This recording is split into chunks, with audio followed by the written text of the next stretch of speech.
আপনি কি জানেন এই পৃথিবীর প্রতিটি গাছ জীবিত? ওরা শ্বাস নেয়, ওরা খায়, ওরা বেঁচে থাকার জন্য লড়াই করে। কিন্তু একটা প্রশ্ন, গাছ কি ব্যথা পায়? আর যদি পায় তাহলে চিৎকার করে না কেন? বিজ্ঞান বলছে গাছের মানুষের মতো মস্তিষ্ক নেই, নার্ভ নেই, ভোকাল কর্ড নেই, তাই তারা আমাদের মতো ব্যথা অনুভব করে না।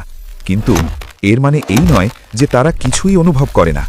যখন একটি গাছ কাটা হয় অথবা তার পাতা ছিঁড়ে ফেলা হয়, তখন গাছ তার কোষের ভেতরে এক ধরনের বৈদ্যুতিক ও রাসায়নিক সংকেত পাঠায়। এই সংকেত খুব দ্রুত ছড়িয়ে পড়ে পুরো গাছের শরীরে। গবেষণায় দেখা গেছে গাছ আঘাত পেলে আল্ট্রাসনিক কম্পন তৈরি করে। এগুলো এত সূক্ষ্ম শব্দ যা মানুষের কানে শোনা যায় না। এই শব্দের ফ্রিকোয়েন্সি এত বেশি যে আমাদের কান সেটি ধরতে পারে না। যেমন কুকুর এমন শব্দ শুনতে পারে যা আমরা পারি না, ঠিক তেমনি গাছের শব্দ আমাদের সীমার বাইরে।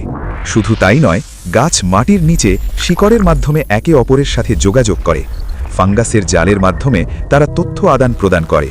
বিপদ এলে পাশের গাছকে সতর্ক করে দেয়। কিন্তু আমরা কেন তাদের ব্যথা বুঝতে পারি না?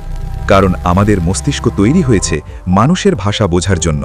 আমরা শব্দ, চিৎকার, কান্না বুঝি, কিন্তু রাসায়নিক সংকেত, মাইক্রোকম্পন, শিকড়ের বার্তা এসব আমাদের ইন্দ্রিয়ের বাইরে। হয়তো তারা চিৎকার করে, শুধু আমরা শুনতে পাই না। গাছ কথা বলতে পারে না, কিন্তু তারা আমাদের অক্সিজেন দেয়, ছায়া দেয়, খাবার দেয়। তাদের নীরবতা দুর্বলতা নয়, এটা প্রকৃতির এক গভীর ভাষা। পরের বার যখন আপনি একটা গাছ কাটবেন, একবার ভাববেন হয়তো সে কিছু বলতে চেয়েছিল, শুধু আমরা বুঝিনি। প্রকৃতিকে রক্ষা করুন, কারণ গাছ চুপচাপ থাকে, কিন্তু তাদের নীরবতাই সবচেয়ে গভীর আর্তনাদ।